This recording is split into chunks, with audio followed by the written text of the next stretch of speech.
that President Babbage promised that when we would arrive at the skating rink, that the riot act would not be read. It was read. I say we sit in non-violently, and if President Babbage wants to come and talk to us, let him come and talk to us in here. Wait a minute. Just because he lied, there's no reason for us to lie. We promise to keep this non-violent. We promise not to provoke.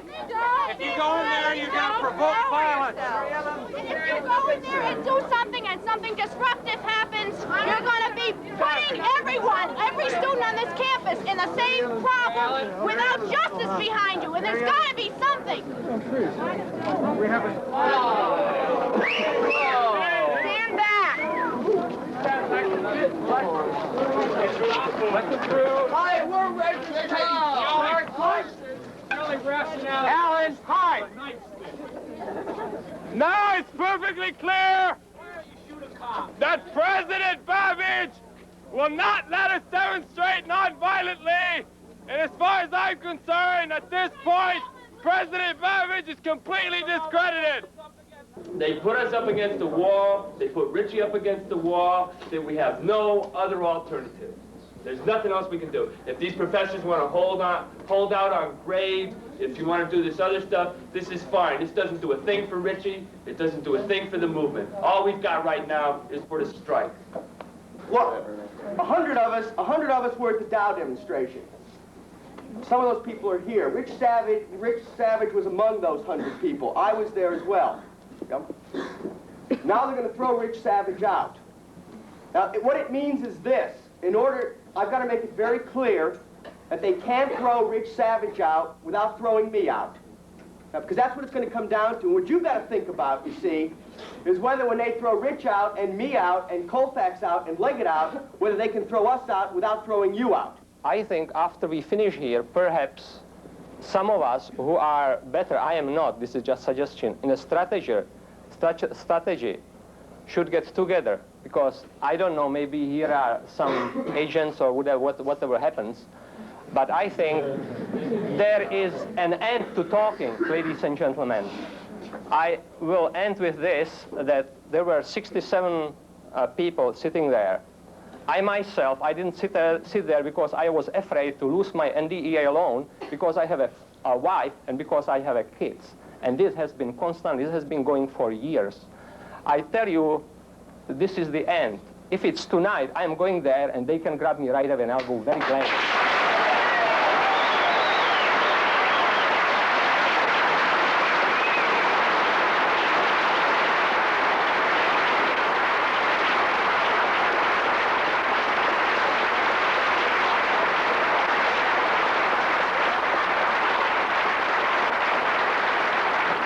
That kind of decisiveness on the part of that individual gives me the impulse to call for a strike at this moment, to be effective on Monday.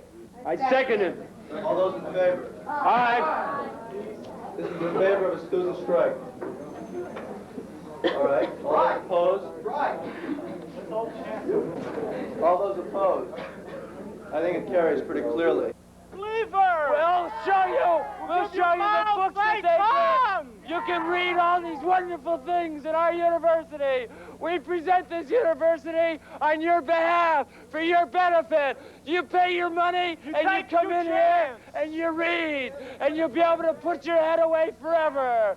Step right up, ladies and gentlemen. Don't question. My sympathy for the strike. I'm not going to have a class on Wednesday. There will be no class on Wednesday. Now, let's get one thing straight before we go in there. Are we going to go in there and leave when they ask us to leave, or are we going to go in there and leave? No, we're going to go in there. We're going to sit down and just sit down and stay there. Okay. Now, some of those people that were doing the talking, do it today. You know, do it now. All right, let's go. Yeah, don't let them shout you out. Keep walking.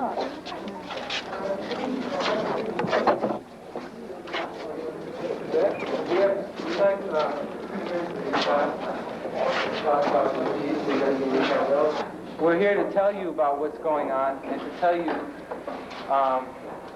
that Rich Savage has been singled out of 100 people and suspended from the university. And some of you can clap now if you want. Some of you may not like Rich Savage.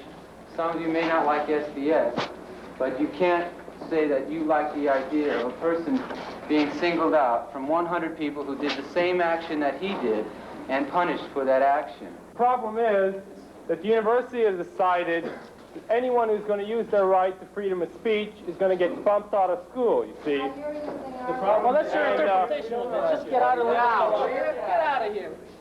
We don't want you around here.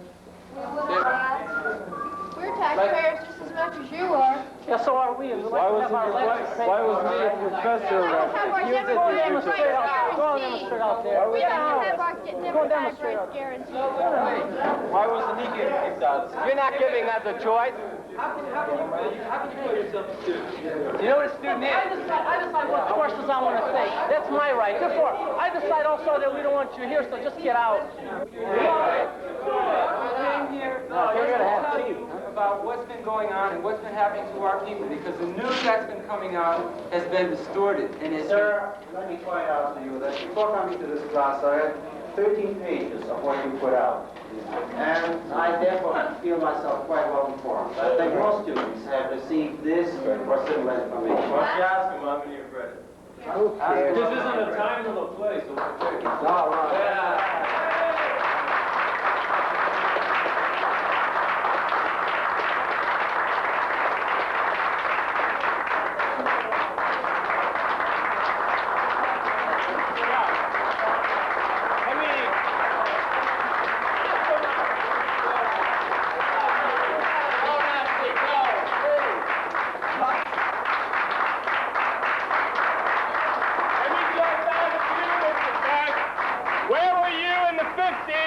When people were being taken out of their jobs.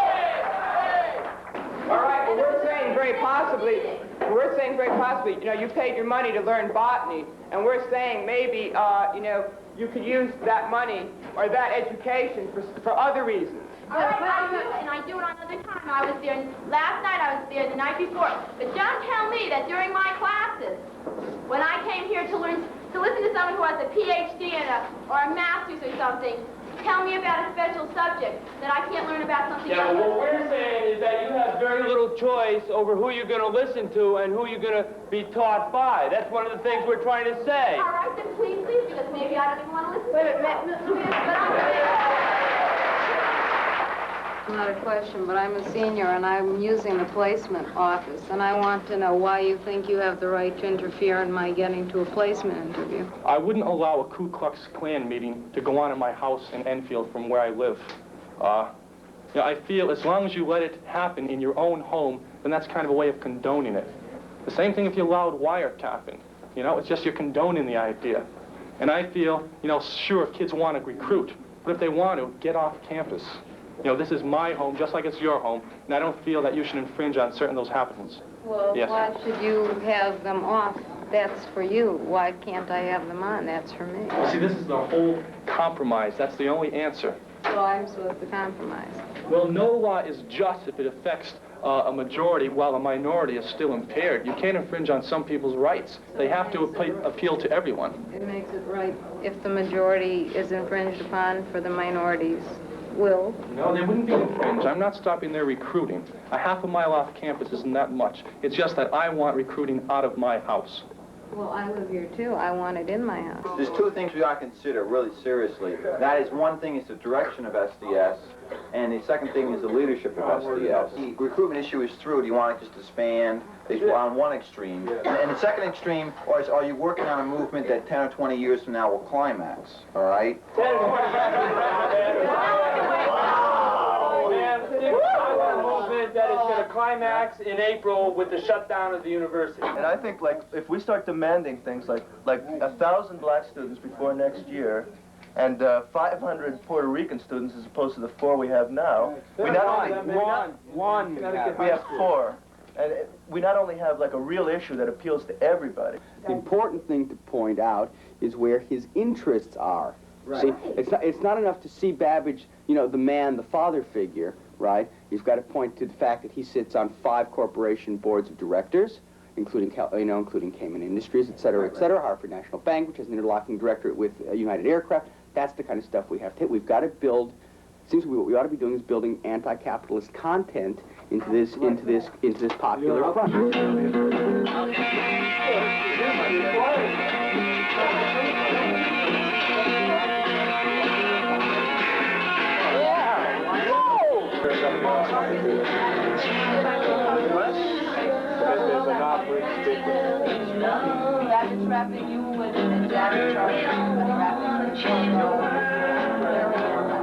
I don't think every parent in Connecticut is ultra-conservative. I think we want to feel that our students have a right, our children have a right to express freely their opinions. I think that's what this country is based on. Well, actually, I'm not in favor of it. Can you tell me why? Yeah, I'm paying for a kid's education. I want them to get the same. And I don't want to see the disruptions that go on all the while. What are they demonstrating against? I mean, they're going to I feel they're going to a school that's offering them an education. It's offering them advantages that most of their parents didn't have. They have a right to object to certain situations, but I don't think that forceful demonstration is a means to an end. Can't see it. Can't see it? No, sir. Can you tell me why? Why? Yeah. Well, I figure I'm here for an education, right? Yeah. So what's the purpose of the strike? I see. Well, do you approve of this, the educational system here? Well, I don't know yet. I see. I'll let you know in a year. If it wasn't for my parents at this particular time, and though sometimes I failed to express this to them, I probably would have really gotten keeled over. Not only just in the material sense, but just in terms of support, because I know a lot of kids right now are so-called, as the psychiatrists would say, alienated from their parents, you know, mad with their parents. A lot of the kids up here have had a lot of hassles with their parents, you know, we cut off funds, we don't want to see you, don't do that again. But I've gotten great support. In fact, I went to Babbage and spoke to him in my behalf. My father's dead. My mother kind of just wants me to make it, should we say, and she realizes I'm not going to make it this way.